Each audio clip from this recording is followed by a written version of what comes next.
herkesin imamısan, sen herkesin imamısan, hem Allah'ın kelamısan. Esselamu aleyke ya Hazreti İmam Rıza.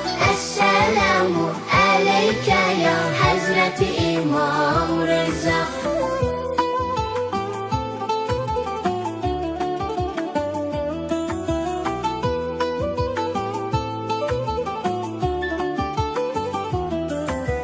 Her gün balaca ellerimizi kaldırıp edirik seni dua.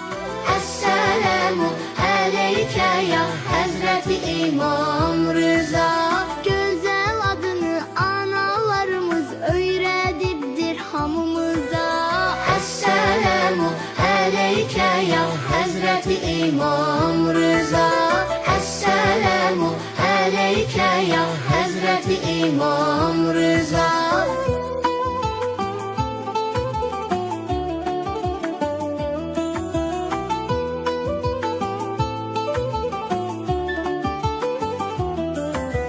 Sen bizlere numunesen, karanlıklara ışıksan, karanlıklara ışıksan, yerlere göylere yaraşıksan.